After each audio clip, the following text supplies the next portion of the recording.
Now, it's an amazing story, and most of you probably know it. Who's never heard of the Art of War book? Okay.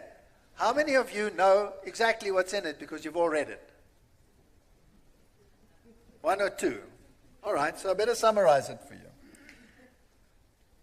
If someone writes a book and he's a Jesuit, and he claims this is a true story, and he takes it from the legends, in actual fact, there's no evidence that there ever was such an individual as Sun Tzu, the general of this Chinese dynasty. Here you have an actual statue of Sun Tzu, the general, and the story goes that the Chinese king of Wu had a serious problem because he was being invaded by all the nations around, and the country was not coping, it was going under. And so a famous general by the name of Sun Tzu said to the king of Wu,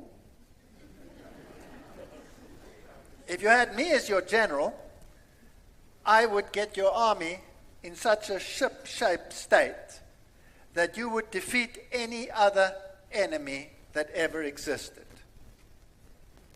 And the king of Wu, some call him King Hu,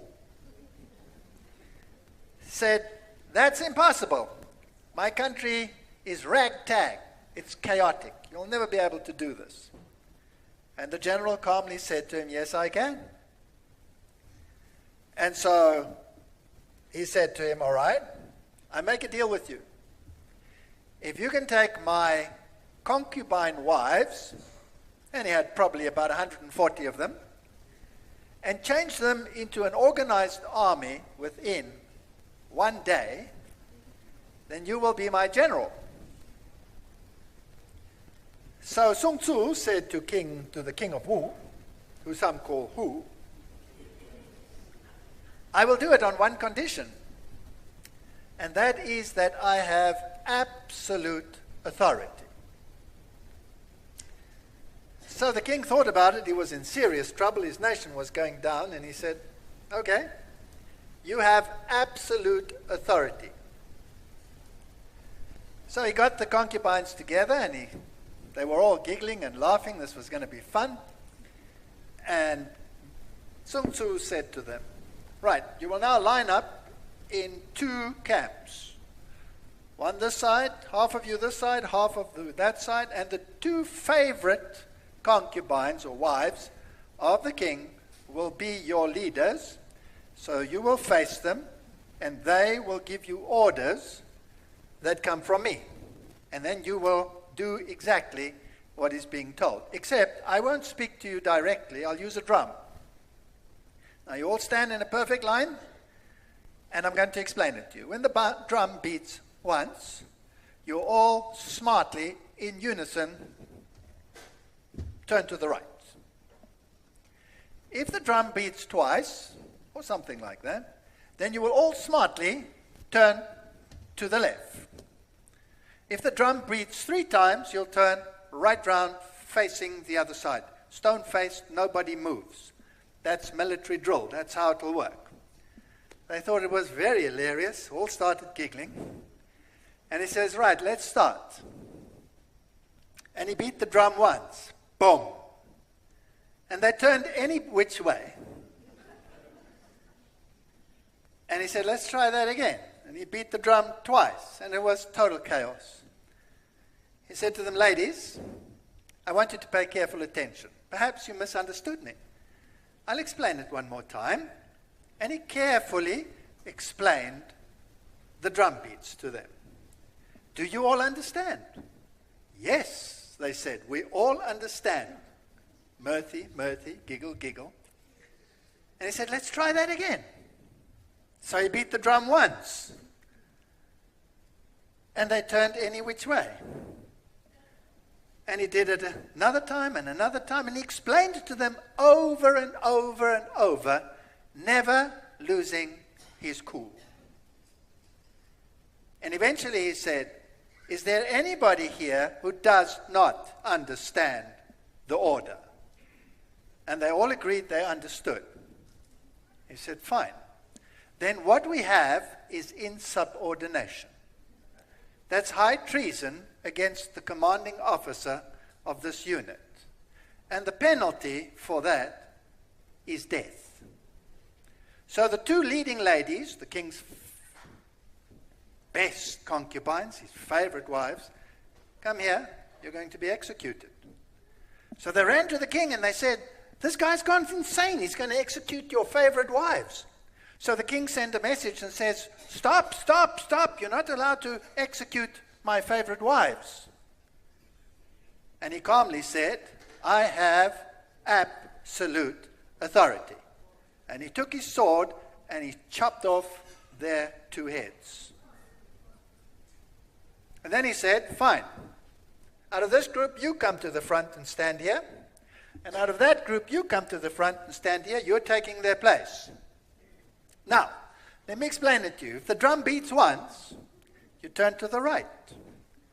If the drum beats twice, you turn to the left. If it beats 3 times, you turn right round smartly. Everybody understand? Yes. No mirth, no giggling, just shock and horror. And the drum beat once. What do you think happened? It was the smartest right turn you had ever seen in any military. And the drum beat twice, and the drum beat 3 times, and there was total order.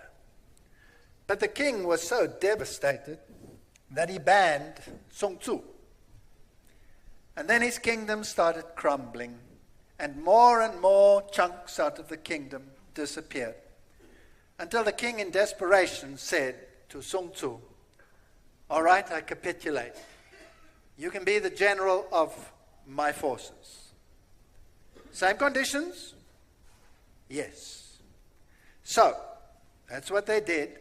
And eventually, Sun Tzu changed the picture and drove out the enemies and eventually totally obliterated every single enemy of the king of Wu. And he became very famous. This is the legend of Sun Tzu. Now, this book was written by a French Jesuit, and it is probable that it is the blueprint of the Jesuit general's thinking. Because the king of Wu, in this acronym, is of course the Pope. And the papacy had lost one state after the other to Protestantism. And Protestantism was not only invading the mindset of Catholicism, but the various kingdoms were separating. England had totally separated. Jesuits were banned. They were nowhere allowed ever to put their foot into England. The Jesuits had tried to destroy the king and the parliament with the gunpowder plot, and it was under pain of death that they were there. Germany had thrown them out. The Dutch had thrown them out. The Czech Republic had thrown them out. So here he had a serious problem. And then he continued to say how a general acts. Now, if we have this knowledge, that a book written by the Jesuit has the sanction of the Jesuit general because it is the opinion and mind of the general, then we can learn from the strategy.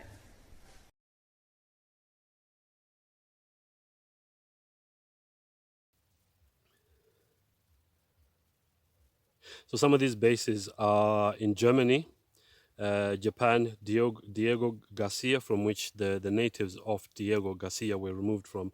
And I know that there have been many court cases where the natives from that island have gone to court. Some of them they are actually in the UK. They are fighting to basically be allowed to return to that island, but so far they've not been successful. So they have bases in Iraq, in Syria, Kuwait, Saudi Arabia, and the UK, Spain, Italy, Turkey, South Korea, and Australia. I mean, this is just to mention a few countries. So some have even said that when you see some have said that Germany is actually a colony of America because the Americans set up a base there when they defeated the Nazis in World War II. Some say that having a colony, not a colony, sorry, a military base in a country just shows that that country is a colony. But that's debatable. So the US has 120 bases in Japan, the most of all countries, followed by Germany with 119 bases and South Korea with 73. In a book called The Art of War by Sun Tzu, we read that all warfare is based on deception, like I already mentioned earlier. The Art of War is actually a Jesuit war manual on how to destroy Protestantism and to enslave every man, woman and child in the world. The US is fighting wars on behalf of the papacy in the same way that France and Spain fought wars for the papacy in the Dark Ages. Most US presidents have been in secret societies, including George Washington, the first president, who was actually a Mason. And we know that Masonry is controlled by the Catholic Church at its highest levels. George Bush Jr. and John Kerry went head-to-head in the 2004 presidential elections. But the interesting thing is that these two men are actually cousins, and both were initiated into a secret society called Skull and Bones, based at Yale University. Through deception, as mentioned in Revelation 13:14 and in The Art of War, the US has toppled many governments and has been involved, basically set up, has been involved in orchestrating many false flag events. For those who don't know what false flags are, false flag basically is like, let's say 9/11, where we know that 9/11 was an inside job done by the Americans with the help of Mossad. Then they claim that they were attacked by Osama bin Laden in that particular case. But a false flag is basically where, just for the sake of illustration, it's like someone shoots themselves in the foot and then they blame someone for it. That's what America does that a lot, and that's how they've managed to go and invade other countries. Because then there's no opposition, because the excuse is that they attacked us first, so we are just reacting in defense. So through deception, like mentioned in Revelation 13:14, the US has toppled many governments, especially through the CIA, and invaded many countries. So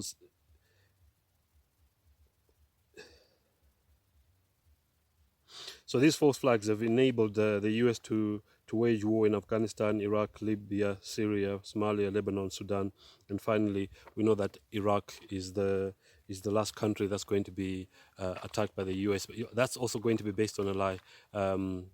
I know that's going to happen because that's what's happened in the past. And General Wesley Clark actually mentioned those 7 countries that I've just read, that after 9/11, all those countries were going to be attacked and invaded. So the CIA, an offshoot of the Jesuits, and we know that the CIA is an offshoot of the Jesuits because they are also called the company in the same way that the Jesuits are called the company. They organize false flag events and terror attacks in the US with the assistance of the FBI, which then helps to cover it up. So when you see high-level investigations being undertaken by the FBI, most of the time it's actually not an investigation, it's a cover-up. So one of the things that the military does as well is depopulation through war, because we know that one of the main agendas of the New World Order is to depopulate the earth, and that's going to be done through chemtrails, GMO, poison being put in our drinking water, 5G, and vaccines. So yeah, and there are many other things that maybe I haven't mentioned that are going to be used to depopulate the earth. But yeah, the two empires, or the two beasts, the two kingdoms that we need to watch out for are the papacy and America. We should not be deceived into thinking that China is going to come up and be, the one that becomes a superpower. There's no such thing that's mentioned in the Holy Scriptures.